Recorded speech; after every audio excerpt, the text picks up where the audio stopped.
numbers told the story. They always do. It's one of those idiots who believe in analytics. This is a numbers game with Gill Alexander on VSiN. Good Friday morning to you. There's a numbers game at VSiN, the Sports Betting Network, VSiN.com, Game Plus, iHeartRadio, YouTube TV, and of course, Sirius XM Channel 158. It's Gill Alexander. That right there is Kelley Bydlon, y'all.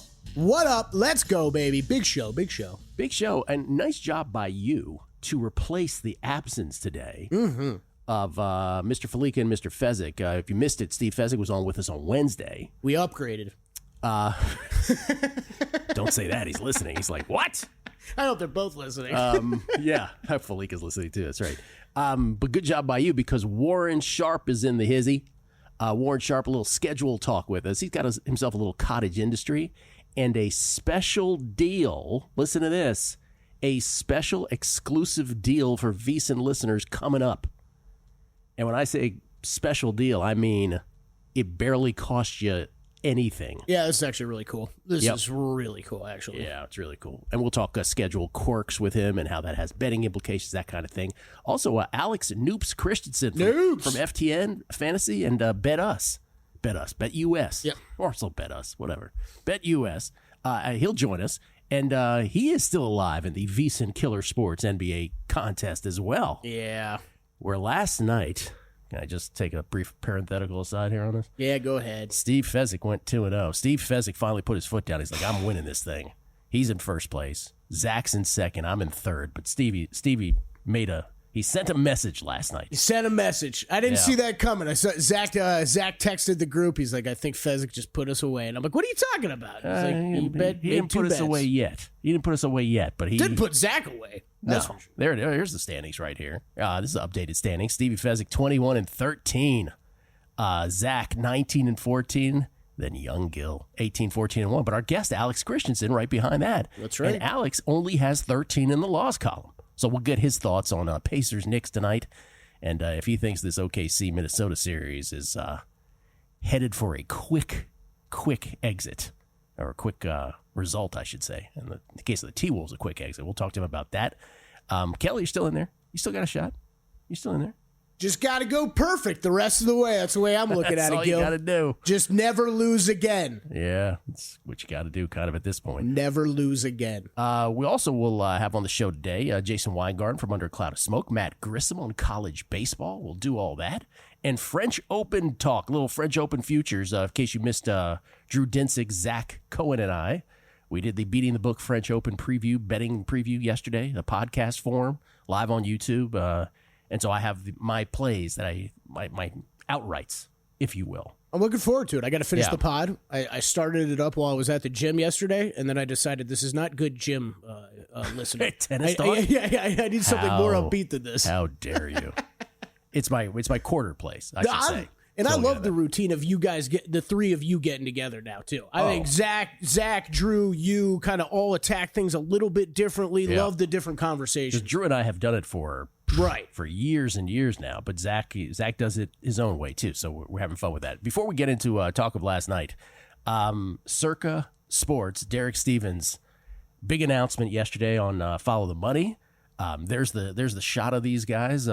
There's two adults on the left, two adults on the right, and somehow Jeff Benson didn't get the proper chair in the middle. Poor Jeff. What are we doing with Jeff? Can we do Jeff a solid and get him a chair, for God's sakes? But we have a couple things. First of all, Circa Sports guarantee for the Circa Million football contest will remain the same, $6 million this year, while Circa Survivor, and I guess we can call this Circa Survivor Classic now, guarantee increases from $10 million to $15 million. So the answer to the question, what's the guarantee? It's now $15 million in Circa Survivor. How many entries do you do in Survivor? I did 3 last year. I'll probably do the same. Yeah. What did I do? 5. I do 5 every year. Yeah. I know you've been on you've kind of come around to going a little bit less, right? No, I'm in Survivor. In Millions, I only do Millions, one. Okay. Yeah. Millions, I only do one. I always think 2 or 3 is fine for me in Survivor. I don't need to go more than that. And then the big sort of the larger announcement. I don't know if it's a larger announcement because that was really answering the question. But Derek had told me, I mentioned this. Derek had told me he had something up his sleeve. And some people said after this happened yesterday, some people were like, "Oh, Derek done lost his mind," because Here's the dealio. There is something brand new called the Circa Grandissimo. Grandissimo. This is the ultimate high-stakes survivor contest. $100,000 to enter. $100,000 to enter. $1.5 million guaranteed, no rake. Your high-stakes survivor contest, Circa Sports Grandissimo. Kelley is already in. Full 100K. Yeah, they told me I could have 5 entries, actually, as long as I did them under separate names and I didn't bring it up on air. Oh, yeah, wait. two entry max. My reaction was, I would have done 4. What are they talking about? This is kind of unbelievable. Yeah. How many entries do you think they end up with for a $100,000 entry fee for Circa Grandissimo? I don't think it matters. I'm going to go, I'll say, okay, it's $1.5 million guaranteed, right? I think that's a little bit of a tell right there. Over under 30 entries. Under. There you go. I think it's under. But Derek says he's got something up his sleeve. I'm reading into things a bit here. I bet you there's a few names probably that have already committed to this behind the scenes that might be big names that this is going to be a genius marketing thing for him. All right. That's my guess. Or groups will get involved. Yeah. So that's my guess is that at the end of the day, as he does so well, this will be another great marketing thing that Circa does. Yeah, Derek's pretty good at that stuff, huh? Mm-hmm. So there you go. That's what's happening. Circa Sports with the football contest. And obviously between now and football season, we'll talk about it far more as the NFL season approaches. Again, Warren Sharp coming up here momentarily to break down some schedule. And maybe you can have these in mind as we talk about it. To the NBA last night, this is sort of, it's the opposite of the Knicks and the Pacers game 1, which was just a basketball opera of the highest order. One of the greatest games I think I've ever seen. OKC takes down Minnesota once again, easy peasy. Not a problem. Sort of had the same trajectory as game 1, which is Minnesota played with them, pretty even for 2 quarters and some change. And then it was Katie bar the door from the Oklahoma City Thunder. After Minnesota cut the lead to 4 in the third quarter, OKC busted it open, leading by as many as 24 in the third quarter. They led by 22 after the third quarter, 93-71. Minnesota made some inroads in the fourth. They never got it to single digits, though. They never got it closer than 10. OKC wins it by 15. SGA 38. Jalen Williams, who Kelley says is overrated. J-Dub. 26 and 10. Holmgren. Did I ever use those exact words? Oh, what, didn't you? Chet Holmgren's, but I think Chet Holmgren's more valuable to this team going forward than J-Dub. Holmgren 22. I apologize if I misquoted you. I thought you said that about him. I mean, maybe. Yeah. Okay. Well, he can't. Well, that took a lot for him to come around on. Probably called everybody overrated at some point. Maybe I did say that. Ant 32-9-6 in defeat. Randall 6 points. Remember, this was your key, right? Your key was Julius Randle has to have himself great games. Mm-hmm. He had himself a great first half in game 1. And since then, oh boy. Last night, 6 points on 2 of 11 shooting. 0 for 3 from behind the arc, and the T-Wolves, once again, a turnover fest, 14 for them. I think it's what's real tough if you are a Wolves backer, Wolves fan, is just looking down at it. Look, Randall, yeah, that was massive last night, him not really showing up. But Anthony Edwards, after kind of a dud of game 1, he showed up big time. He showed up, 32 points.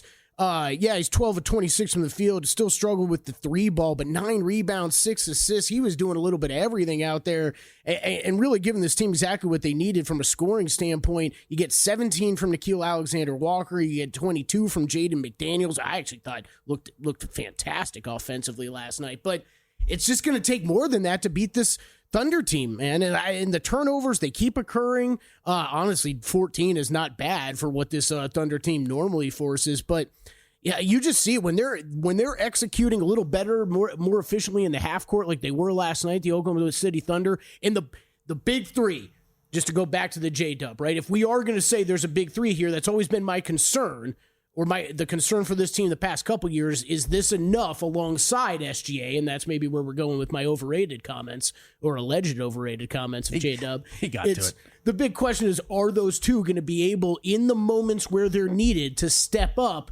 and supplement what SGA did? And that's what we saw last night, Gill. That was my biggest takeaway, was we had SGA, J-Dub, and Chet all come through with big games for them when they didn't have the 10-11 deep showing up as much. Here's what I want to know. OKC, a road favorite in Game 3. This is down a tick from where it was. It's 2.5 now. OKC favored by 2.5 on the road. Game 3 tomorrow at Minnesota. Total 218.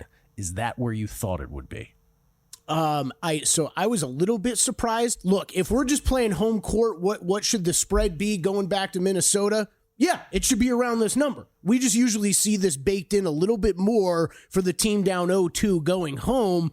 I don't think these odds makers want it. I don't think they want to make this any closer to a pick 'em because they're going to get an avalanche of Thunder money. Oh, for no doubt they would at that point. What about tonight? Game 2, Knicks now up to a 6-point favorite at home against the Pacers. We'll talk to Alex Christenson about this on the other side. But Knicks 6-point favorites in Game 2.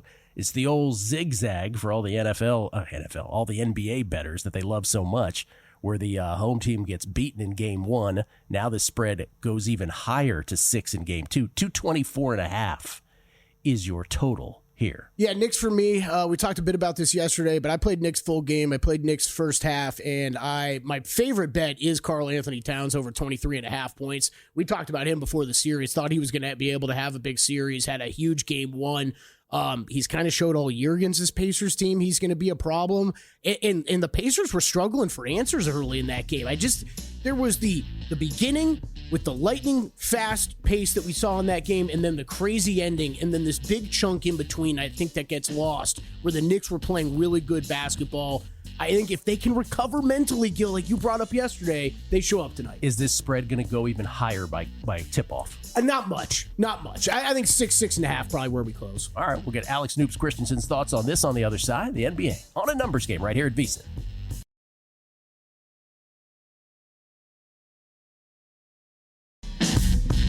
A numbers game on VSiN, the sports betting network. Back on a numbers game live from Circa Resort Casino, downtown Las Vegas. Gill Alexander. It's my little buddy, Kelley Bydlon, everybody. Kelley Bydlon. Yo. Producer number 9, so much more than a producer. We get tweets at beating the book. I just want to read these. Master of Puppets with the $100,000 entry. Do you think we could finance it? He says.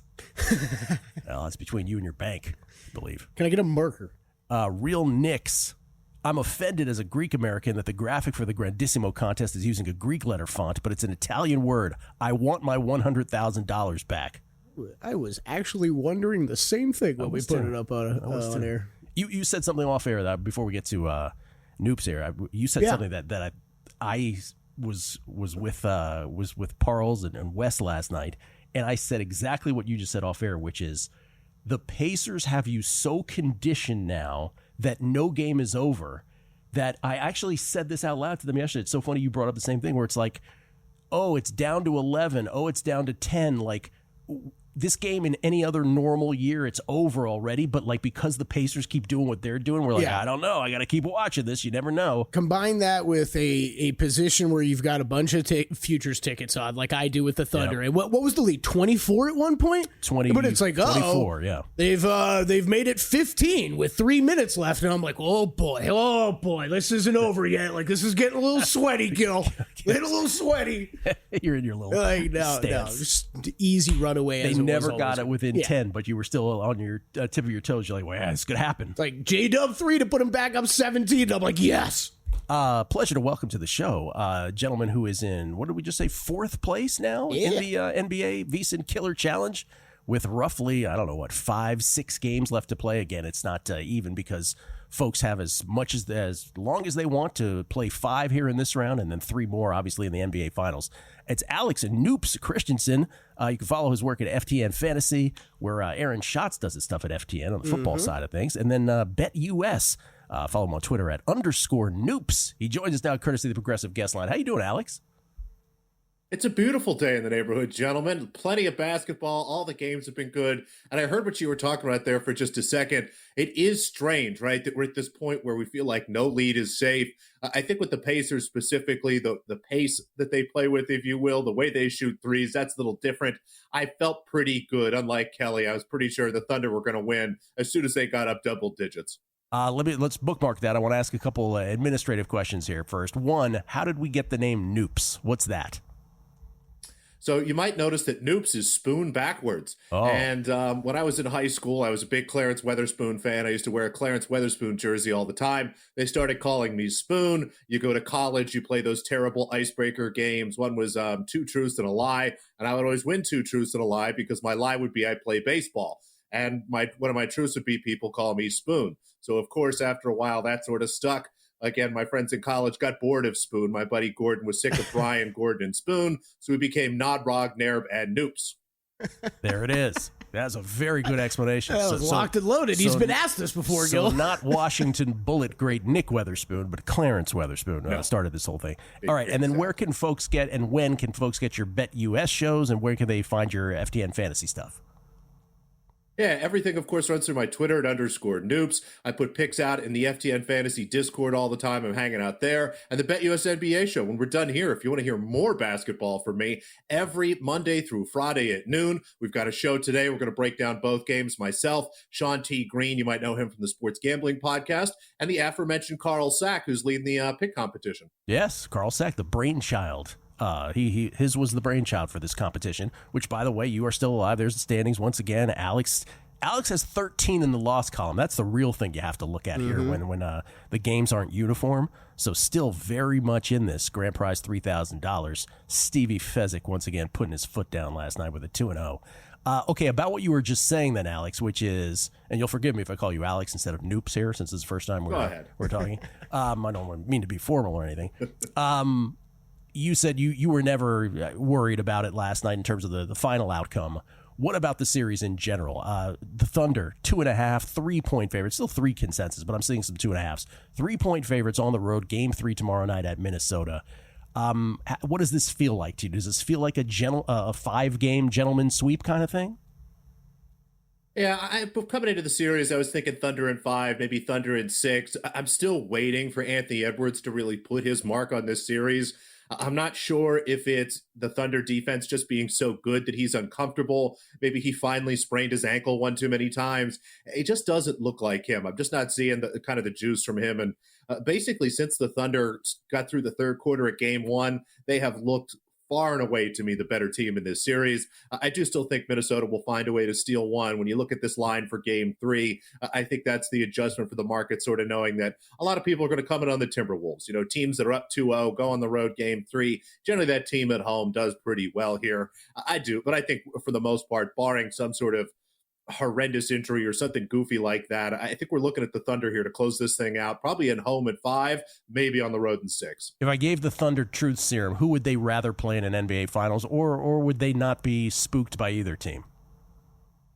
I think they'd rather play the Knicks, simply because the Pacers do a lot of things that the Thunder do. They're happy to push pace. They play really good defense. They don't turn the ball over. It's a team that, in the way the Thunder sort of slowly, like a boa, wrap themselves around you and just squeeze and squeeze and squeeze for 4 quarters.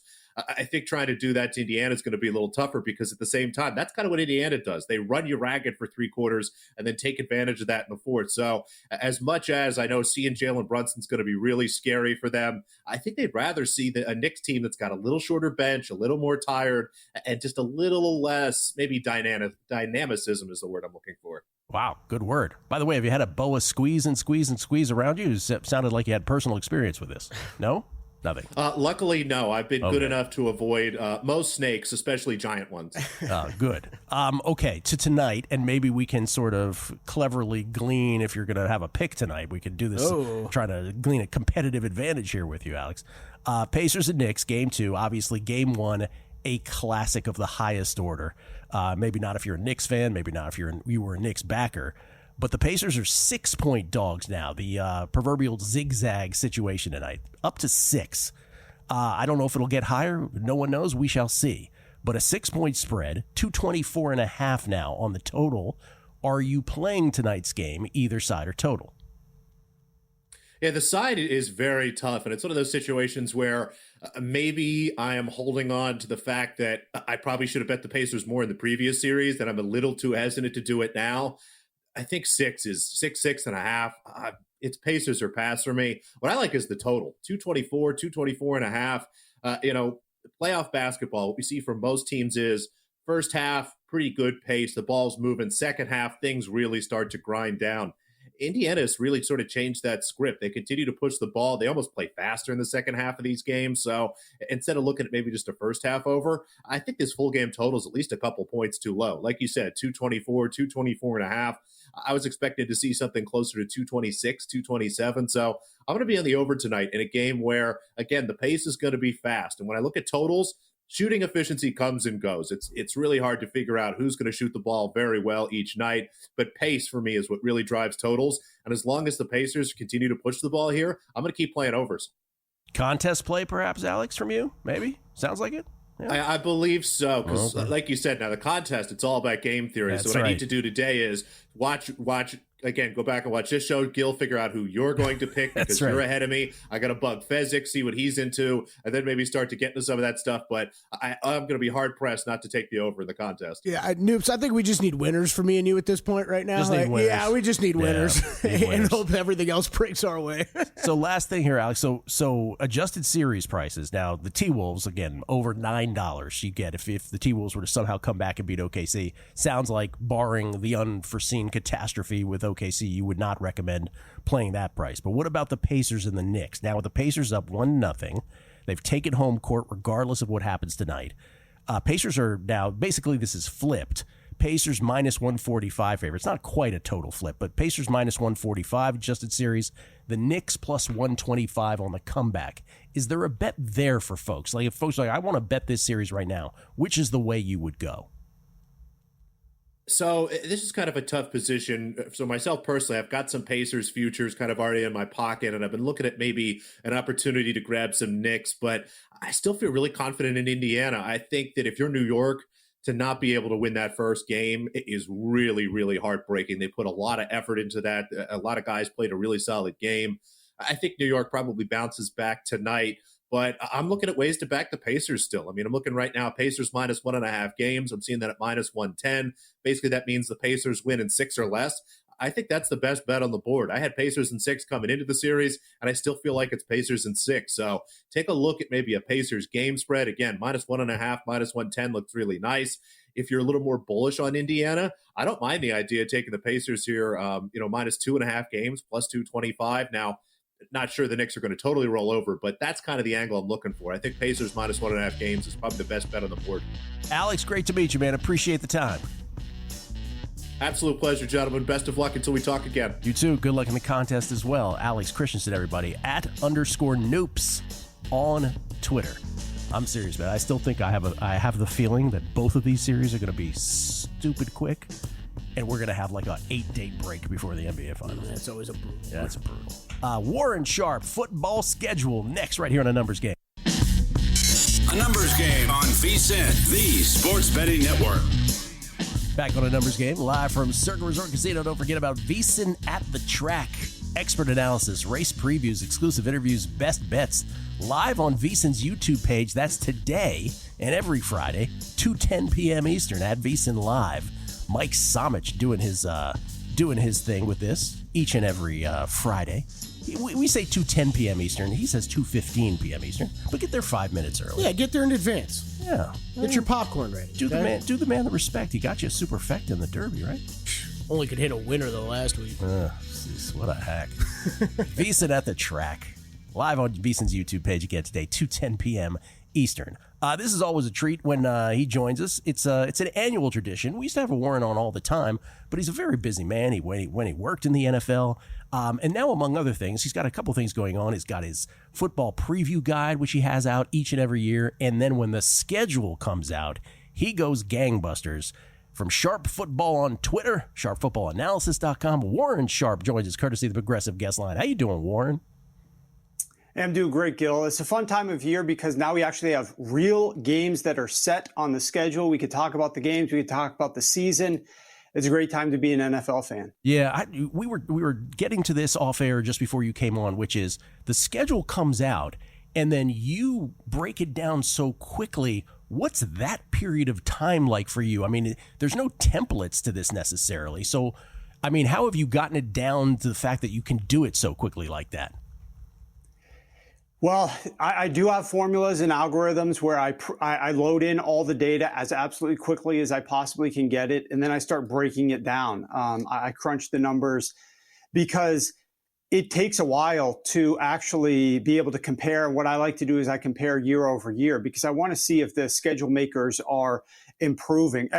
Most people look at the schedule from, I think I'm probably the only person that looks at the schedule from what did the NFL do to the 32 teams? Everyone else looks at the schedule from, how's my team's schedule? What does my team's schedule look like? And there's other people that are looking at it from just a pure betting perspective, like where are the exact spots? Some people like Monday night games, etc. But I'm looking at it as, did the league screw the teams more this year than they did in the past? Are things getting worse because the league is so focused on ratings? And it's a mad rush for me to process my analysis and then to come back with the findings and to report objectively. If there's improvements, I'm going to share those. If there's things that are continuing to get worse, I'm going to share those. And as always, of course, we're going to identify the spots that certain teams are getting screwed and certain teams have the benefits. And we're going to break that down with you guys over the next half hour. Has anyone at the league ever said to you, and I mean this seriously because I wondered about this, is anybody like, hey, Warren, you're kind of pissing us off. Could you stop doing this? Has anybody said anything to you? Not directly, but indirectly, I do know that they certainly are aware of the analysis that I do. They are, in some cases, unhappy with the analysis that I do. And I've worked with owners directly in years past, identifying things, pointing it out to them that they would then take to the NFL to complain about as it relates to the schedule. But in more recent years, it's been more public analysis. Like last year, for example, was the worst schedule that I have ever seen from the NFL in terms of rest disparity, teams with edges, teams with disadvantages, all in the same year. And the league, all those games, 10 teams had to play 3 games in 10 days, which hadn't been done even one time for 7 years. It was absolutely absurd. So identifying those things and speaking out loudly about them, maybe it helps a little bit because they reduced that down to 1 game this year.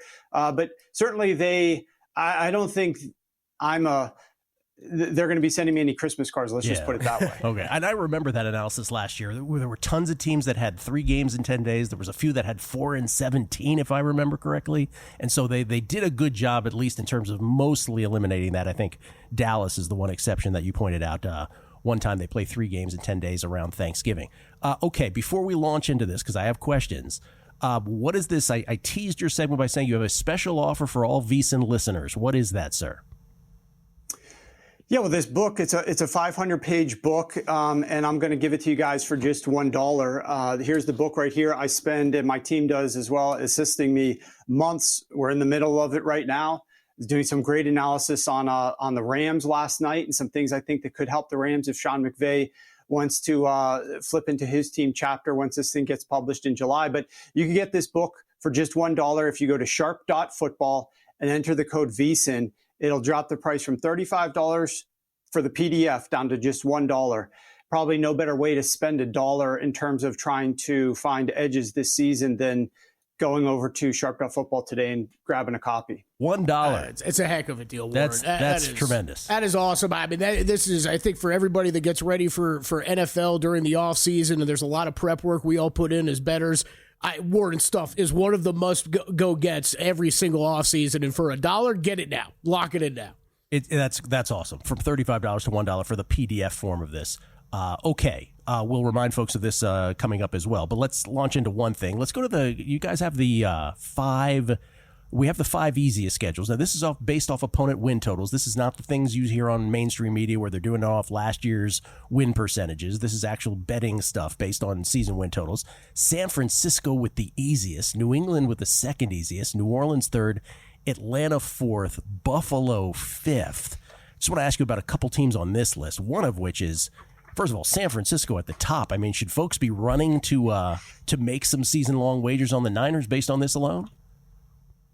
Well, from a strength of schedule perspective, they're great. And from a rest perspective, they are also great. They have one of the best net rest edges of any team in the league this year.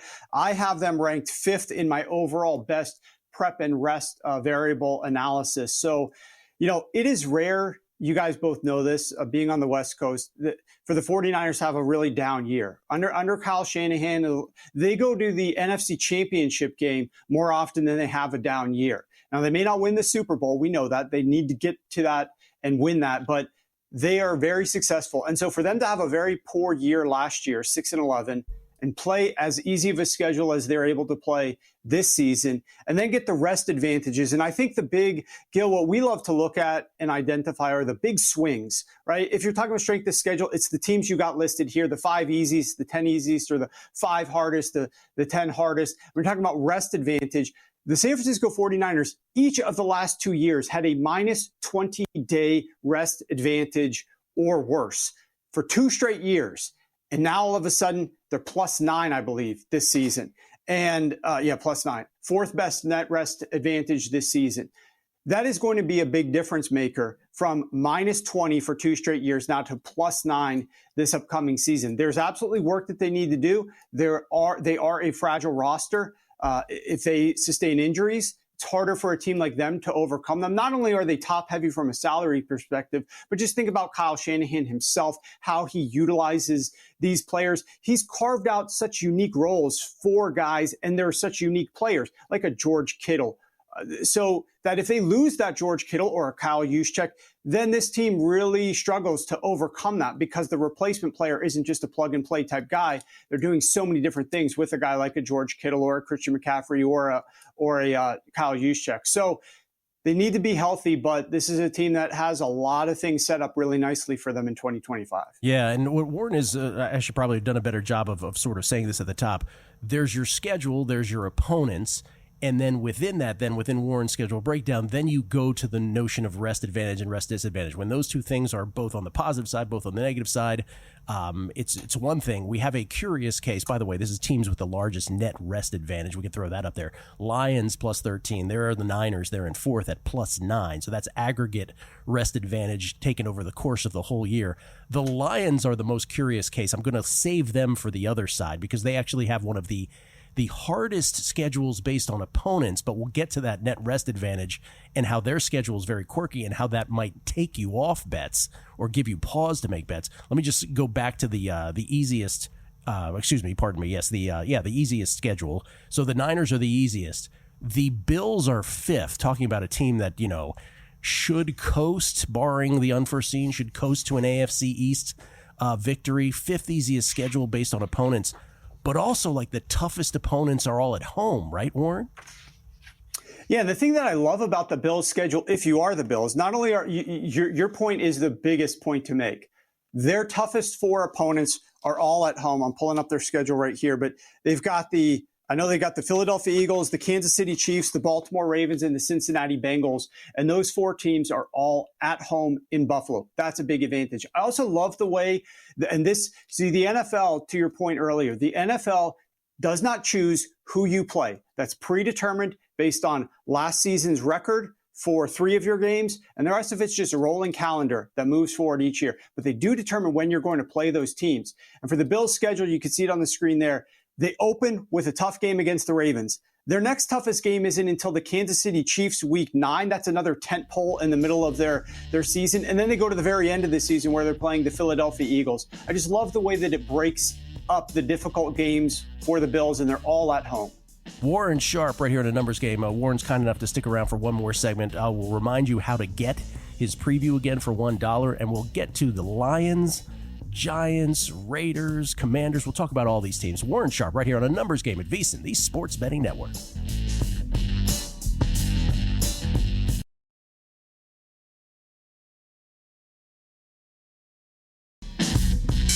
A numbers game on VSiN, the Sports Betting Network. Don't forget to check out the sharpplays.com. Unmatched transparency with records updated daily, AI betting analysis, real-time global betting information, and alerts directly from the pros. We invite you to check out the sharpplays.com. That is not affiliated with our current guest, Warren Sharp. Just coincidentally that we're reading that promo there in that segment. Warren Sharp from Sharp Football on Twitter. The author of his Pro Football Preview Guide, yearly Sharp Football Analysis 2025 Football Preview Guide, And, of course, a guy who breaks down schedule and more. But the football preview is not just schedule. I just want to make that clear. Warren talks about all kinds of other things. He joins us now courtesy of the Progressive Guest Line once again. Remind us again, Warren, how folks can get this Sharp Football Analysis preview for $1. Where do they go? Head to sharp.football, and it'll take you to a page. You'll see an ad for it right there. You click the ad, enter in code VSIN to drop the price from $35 to $1. $1. $1 United States dollar. Real quick before we go back to the schedule, you and I were talking about the Rams a little bit off air. I thought that was pretty interesting. What have you uncovered about their goal-to-go situations?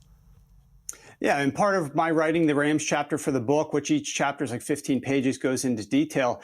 For the LA Rams, I was looking at Matthew Stafford's efficiency last year, and I saw how much he was struggling down inside the 10-yard line in go-to-go situations, passing the football. You look at the rest of the field, the other 90 yards, he's top 5, top 10 quarterback, but down in goal-to-go, he was struggling. And so then I looked at the Rams over the last several years for Stafford, and he's been in like the 40th ranking quarterback, number 40 in go-to-go passing. And what I started to realize, the light bulb goes off, is, of course, that it's a lot easier to pass the ball from a condensed formation down at the goal line. So I looked up at the Rams, and lo and behold, they utilize 92% 11 personnel down in goal-to-goal situations. And so I really think that if the LA Rams and Sean McVay utilized a little bit less spread formation down at the goal line when they're passing the football, their touchdown rate, their efficiency passing the ball would go significantly higher, and that would help everything about the Rams trying to beat a win total. You've got them up on the screen here. They have one of the best net rest edges. The entire NFC West had the good fortune of getting solid net rest edges this upcoming season. They do have a more difficult schedule than the San Francisco 49ers, but I do think that there are opportunities for them to tweak just a couple of things and to really improve their efficiency and their production and win more games in 2025. I love that. Stuff like that in Warren's football preview. Rams win total 9.5 this year. By the way, before we get back to the schedule, I lied, but since you were talking goal to go, it triggered the tush push in my head. Are you a tush push guy? Were you in favor of keeping it or banning it? It didn't really matter to me. I think the biggest tush push discussion point for me is simply that teams don't need to utilize the tush push. The quarterback sneak is just fine, and teams aren't utilizing it nearly enough. I shared the information. Quarterback sneaks, I think, converted over the last 3 years, 84% of the time. Teams utilize quarterback sneaks in 3rd and 4th and 1 yard to go. 84% converted a first down. But they are being utilized at just a 23% rate. 23% of all 3rd and 4th down and 1 plays are quarterback sneaks, including tush pushes. Makes no sense to me when teams are trying to go and drop back to pass the ball on 3rd or 4th and 1, or try to running back run. These are like 61, 64% conversion rate. Quarterback sneaks are way up at 84%. Your quarterback's not going to get injured as much as people tell you. Tom Brady, Drew Brees, these guys were doing it for years. It's about disguise. It's about getting to the line of scrimmage quickly and executing it so that the defenders aren't crowding around. So I just think more teams need to quarterback sneak in general. So tush push, they can try to build tush push packages if they want, but utilize some more quarterback sneaks as well. The sneak thing is so interesting because, and you and I have talked about it through the years, like Phillip Rivers, there's like one piece of Zapruder film-like footage of him sneaking like one time when he was younger. He refused to do it after that, or they just wouldn't call it, whatever their deal was. Big Ben had the word big in his nickname, and he wouldn't do it towards the end of his career. So maybe it's an injury concern more than any. Here's just some nuggets, and I want to crescendo this to the Lions. Steelers fans out there, Steelers folks thinking of betting the Steelers. Number 1 toughest schedule of opponents week 7 on.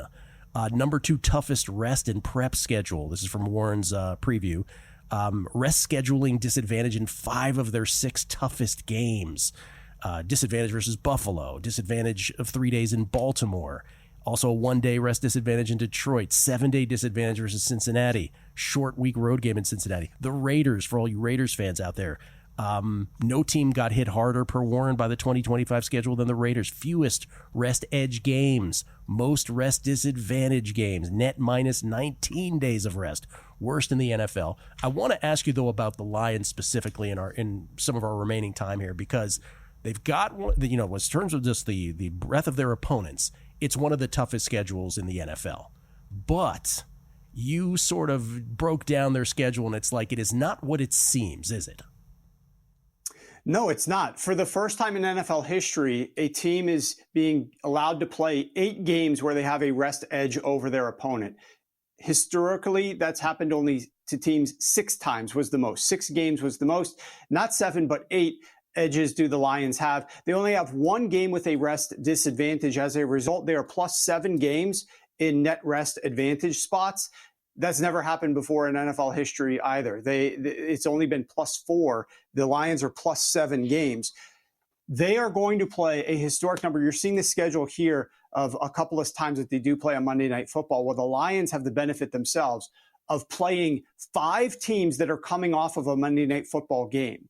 That has never happened before in NFL history. What that allows the team to do, and you might say, well, it's just 1 day difference. If the Lions, think about this, if the Lions play at 1 o'clock on a Sunday, they then get home in the afternoon, early evening, start to rest, maybe break down film, have all night to recover and rest and rehab, all day Monday to do the same, study film of themselves, study film of their opponent. Then they get to sit there and watch their opponent, who they're going to play the next week, play on Monday Night Football, get beat up. That team doesn't get home until Tuesday morning. So the Lions have like that 1 day, it's actually more like a day and a half. They play 5 teams off of that Monday Night Football game. So there are some edges built in there for the Detroit Lions. It is unique because they play such a tough schedule of opponents.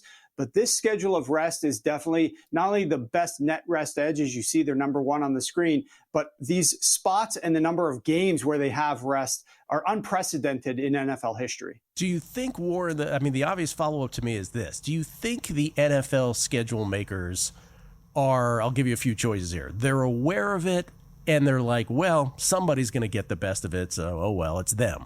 Or 2, they actually go into it saying to themselves, well, if there's going to be a rest advantage for somebody, let's make it this team. Or they do it, third choice, they figure out that it's going to be the Lions, and then they say to themselves, well, that's not a bad team for us to sort of catapult that way. Which of those is most likely? Those are all good, solid scenarios that could happen. I think it's probably most likely number 3. They're not trying to give them these rest edges, but they build out their schedule and like, this isn't a bad thing to have the Lions offset the difficult schedule that they've got. The thing to me that bothers me more than just the number of games, which is ridiculous, like 8 games, is the fact that if you look at the rest of the NFC North, right, we still have divisions. That was a ruling. It matters who wins that division for the playoff seeding. They've got 1 game with a rest disadvantage. Every other team in their division has at least 4. They've got those 8 games with a rest advantage. No other team in their division has more than 4. Wow. And as a result, from a net games, I talked about the Lions have plus 7 games. No other team is above 0. Every other team, like the Chicago Bears from games with a rest advantage, they're at minus 3. The Lions are at a plus 7. That's 10 games swing in a 17-game schedule. So I just don't think it's fair, specifically in the North, for the Lions to get this much rest and none of the other teams in their division to get anywhere close to the same benefit. It's interesting. Lions, again, season win total is 10.5. So before you rush, you see, you'll hear on mainstream media, oh my God, they have all these tough opponents. Think about something like that, and that should give you pause before you fade a team like the Giants. Before you fade a team like the Lions, about the Giants. Unlike the Bills, who have all their toughest games at home, the Giants, who clearly the Giants are not like the Bills when it comes to talent, but their home schedule is the number 1 toughest in the NFL. They got Kansas City at home. They got the Chargers at home. They got the Eagles at home, the Niners, the Packers. So it's just every opponent forecast for over 9 wins. That's just brutality. And then and I'll let you go with this in 30 seconds or less, Warren. Then there's the quirk with the Bengals. They always play the Ravens on the road on a Thursday night. That's brutal. And unfair. They should not be forced. They've played now 3 straight times on the road in Baltimore. Baltimore is 9-0 hosting Thursday games. Short week road games. I wrote an article up at Sharp Football Analysis you can read on all the different situational spots and what edges they provide. And I looked at some of the ATS numbers as well. Going on the road on a short week game is extremely difficult. The Bengals have lost 2 straight times in Baltimore on a Thursday. You know how many times Baltimore's gone to Cincinnati and played on a Thursday? Once since 2006. It's far too frequent that the Bengals are having to play on Thursday in Baltimore. It's not fair. It's obviously going to get righted next year. I mean, Joe Burrow was at a press conference speaking on it. So it's going to get fixed, but it's not fair for 2025. Warren, super appreciate it, man. Good luck with everything, and thanks for the offer for all VSiN listeners. Appreciate that, especially. Hey, thanks for having me, Gill. Warren Sharp, everybody, at Sharp Football. We'll repeat how you get to the $1 deal here momentarily as well. Coming up, some tennis. French Open is upon us, and I've got some quarter bets that I have made I will share next.